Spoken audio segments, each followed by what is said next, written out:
नमस्कार। Economics Awadh classes channel पे आपका स्वागत है।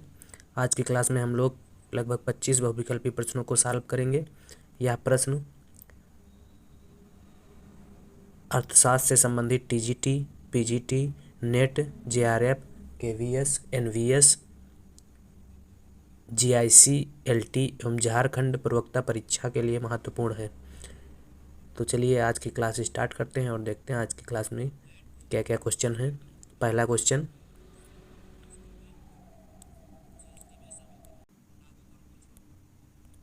किसी देश में भुगतान संतुलन के परिवर्तन के कारण उतार चढ़ाव हो सकता है। ए ब्याज दर में, बी विनिमय दर में, सी मुद्रा की पूर्ति में, डी इनमें से कोई नहीं। तो किसी देश में भुगतान संतुलन के परिवर्तन के कारण जो उतार चढ़ाव होता है वह विनिमय दर में परिवर्तन के कारण होता है। एक का बी सही हो जाएगा। भुगतान संतुलन क्या है?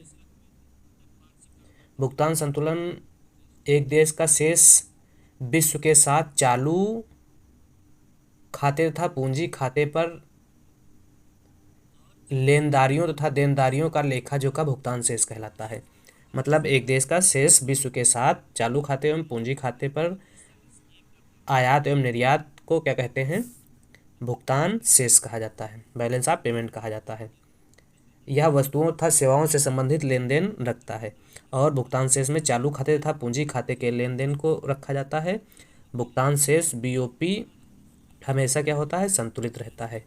भुगतान शेष के चालू खाते में कौन कौन से घटक शामिल किए जाते हैं? भुगतान शेष के चालू खाते में वस्तुओं के आयात निर्यात को शामिल किया जाता है, सेवा के आयात निर्यात को शामिल किया जाता है और चालू हस्तांतरण को शामिल किया जाता है। इसके अलावा भुगतान शेष के ही पूंजी खाते में उधार एवं विदेशों से आने वाला निवेश को शामिल किया जाता है। तो भुगतान शेष खाता जो है हमेशा क्या रहता है? संतुलित रहता है। इसी प्रकार से भुगतान शेष के अलावा भुगतान संतुलन किसे कहते हैं? जब व्यापार शेष दृश्य निर्यात था अदृश्य आयातों के बीच अंतर को व्यक्त करता है, तो ऐसे अंतर को क्या कहते हैं? व्यापार शेष कहा जाता है। यह केवल वस्तुओं से संबंधित लेन देन को रिकॉर्ड करता है। व्यापार शेष का मतलब BOT, balance of trade. Balance of trade जो है सिर्फ वस्तुओं के आयात निर्यात से संबंधित होता है और यह पूंजी खाते के लेन देन को रिकॉर्ड नहीं करता है। भुगतान शेष हमेशा संतुलित रहता है और व्यापार शेष BOT हमेशा असंतुलित रहता है। तो इसका एक का जो आंसर था वह बी था। अगला 2 नंबर, दिए गए कूट का प्रयोग करते हुए वे मत चुनिए जो भारत अपने चालू खाते में दिखाता है। तो भारत अपने चालू खाते में कौन कौन सी मदों को दिखाता है?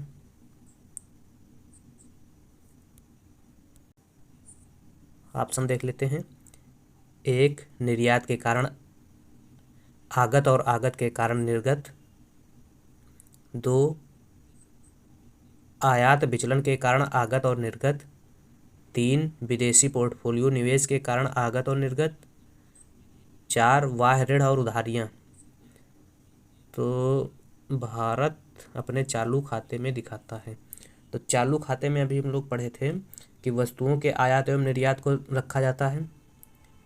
तो वस्तुओं के आयात एवं निर्यात को, निर्यात के कारण आगत, ए ऑप्शन सही हो जाएगा। इसके अलावा सेवाओं के आयात निर्यात को रखा जाता है और चालू हस्तांतरण रखा जाता है। बी 1 और 2 सही हो जाएगा। 1 और 2 ए ऑप्शन में है। सेकंड का आंसर सही हो जाएगा ए। 3rd नंबर क्वेश्चन, अग्रगामी और पश्चगामी संयोजनों का प्रतिपादन किसके द्वारा किया गया? Gunnar Myrdal, Hirschman, Keynes, Leibenstein. तो अग्रगामी और पश्चगामी संयोजनों का प्रतिपादन जो है हर्समैन द्वारा किया गया था। 3 बी सही है। अगर हर्समैन की बात की जाए तो हर्समैन मुख्य रूप से असंतुलित विकास के समर्थक अर्थशास्त्री थे। इन्होंने बताया कि विकास की सबसे बेहतर रणनीति जो है वह असंतुलन है। जब किसी अर्थव्यवस्था में जानबूझकर असंतुलन पैदा किया जाता है तो इसी असंतुलन की सहायता से अर्थव्यवस्था में विकास होता है और अर्थव्यवस्था पुनः संतुलन की बिंदु को प्राप्त कर लेती है। मतलब असंतुलन के माध्यम से हर्ट्जमैन ने विकास को बढ़ाने की बात कही और इसी असंतुलन का प्रयोग इन्होंने अग्रगामी और पश्चगामी संयोजनों की सहायता से करने का प्रयास किया। अगला क्वेश्चन, मौद्रिक नीति का कौन सा उद्देश्य नहीं है? मुद्रा की तटस्थता है, मूल्य स्थिरता ये भी है, विनिमय दर स्थिरता ये भी है, गतिशील संसाधन नहीं है। मौद्रिक नीति का जो उद्देश्य है वह गतिशील संसाधन नहीं है। 4 डी सही है। 5 मुद्रास्फीति में बाजार में चीज़ें सस्ती हो जाती हैं, प्रचुरता में मिलती हैं, महंगी हो जाती हैं, बिल्कुल नहीं मिलती हैं। तो मुद्रास्फीति से बाजार में चीज़ें क्या होती हैं? महंगी हो जाती हैं। मुद्रास्फीति क्या है?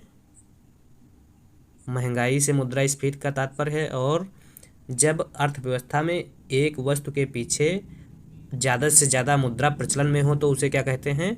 मुद्रास्फीति कहा जाता है। मुद्रास्फीति में क्या होता है? वस्तु का मूल्य बढ़ जाता है और मुद्रा की वैल्यू घट जाती है। अगला क्वेश्चन 7 नंबर, जब मुद्रा के मूल्य में स्वतः ही बाजार के प्रवाहों द्वारा गिरावट आती है तो उसे क्या कहा जाता है? अविस्फीति, विस्फीति, स्फीति, गतिहीनता। तो मुद्रा के मूल्य में स्वतः ही बाजार के प्रवाहों द्वारा गिरावट, तो ऐसी स्थिति को कहा जाता है अविस्फीति। ए ऑप्शन सही हो जाएगा। अगला 7 नंबर, स्फीति संबद्ध प्रतिरोध स्टैगफ्लेशन से तात्पर्य है। ए पूर्ण रोजगार अवधि में उच्च मुद्रास्फीति, बी उच्च बेरोजगारी अवधि में उच्च मुद्रास्फीति, उच्च बेरोजगारी अवधि में अविस्फीति। तो उच्च बेरोजगारी अवधि में उच्च मुद्रास्फीति। 7 का सही है बी। 8 यदि बेरोजगारी के साथ कीमतों में भी वृद्धि हो तो इस स्थिति को कहा जाता है स्टैगफ्लेशन, रिफ्लेशन, डिसइन्फ्लेशन सभी। तो जब मुद्रास्फीति एवं बेरोजगारी साथ साथ पाई जाती है तो ऐसी स्थिति को स्टैगफ्लेशन कहा जाता है। ए सही हो जाएगा 8 का। 9 स्फीति अंतराल की अवधारणा किसने दी? हिक्स ने, पिगू ने, कीन्स ने, मार्शल ने। तो स्फीति अंतराल की अवधारणा प्रोफेसर कीन्स द्वारा दी गई थी। अगला फिशर का मूल समीकरण।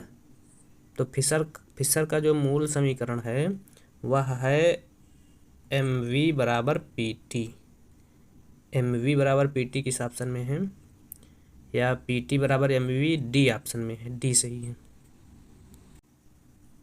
फिशर ने mv बराबर pt मुद्रा पूर्ति के संबंध में जो सिद्धांत दिया, यह सिद्धांत फिशर ने the purchasing power of money 1911 में अपनी पुस्तक में दिया था, जिसमें mv बराबर pt में m बराबर क्या है? मुद्रा की पूर्ति।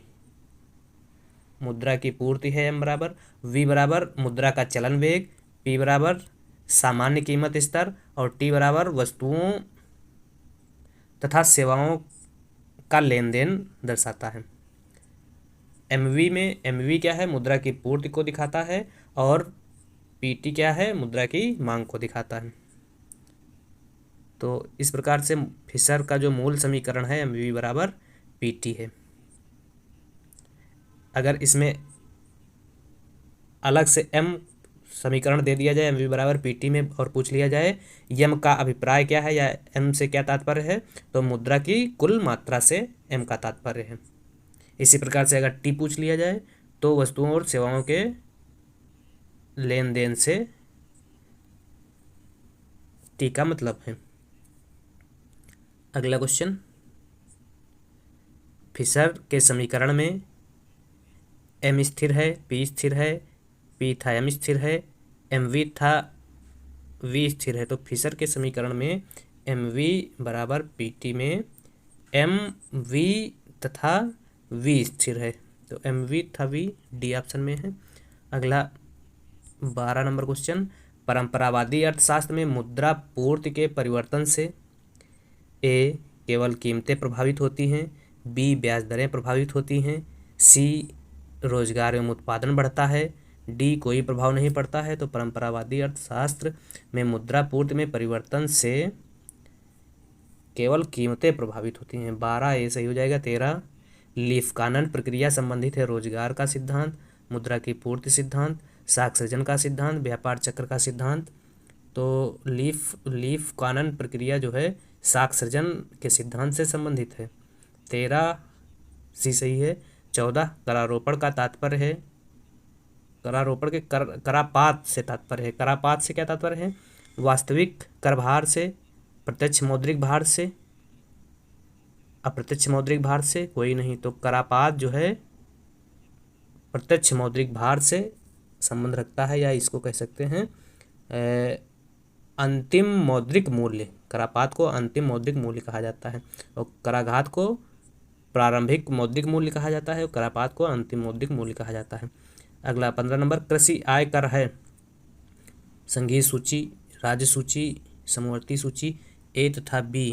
तो कृषि आय कर जो है राज्य सूची का विषय है, और कृषि आय पर कर लगाने का सुझाव के.एन. राज ने सर्वप्रथम दिया था, राज्य समिति ने। अगला 16 नंबर, ऋण नीति किस व्यवस्था का अंग है, मौद्रिक व्यवस्था, बैंकिंग व्यवस्था, राजकोषीय व्यवस्था, अंतरराष्ट्रीय सहयोग व्यवस्था। तो ऋण नीति जो है मौद्रिक नीति व्यवस्था का अंग है, 16 ए सही हो जाएगा। 17 लाभ पारितोषिक है भौतिक श्रम का, मानसिक श्रम का, पूंजी का, अनिश्चितता वहन का। तो लाभ जो है पूंजी का पारितोषिक है, 17 सी सही हो जाएगा। 18 नंबर क्वेश्चन, अधिकतम सामाजिक लाभ के सिद्धांत को सर्वप्रथम बताया था मसग्रेव ने, हिक्स ने, डाल्टन ने, रिकार्डो ने। तो डाल्टन ने सर्वप्रथम अधिकतम सामाजिक लाभ सिद्धांत को बताया था, तो 18 का सी सही है। 19 लैंड प्रॉब्लम इन इंडिया पुस्तक के लेखक हैं राधाकृष्ण, चौधरी चरण सिंह, राम सिंह, राधा कमल मुखर्जी। तो लैंड प्रॉब्लम इन इंडिया पुस्तक के लेखक राधा कमल मुखर्जी हैं, 19 डी सही है। 20 आभास लगान कब उत्पन्न होता है, अति दीर्घकाल में, अल्पकाल में, दीर्घकाल में, अति अल्पकाल में। तो आभास लगान मार्शल द्वारा दिया गया लगान का सिद्धांत है, और आभास लगान अल्पकाल में उत्पन्न होता है, 20 बी सही हो जाएगा।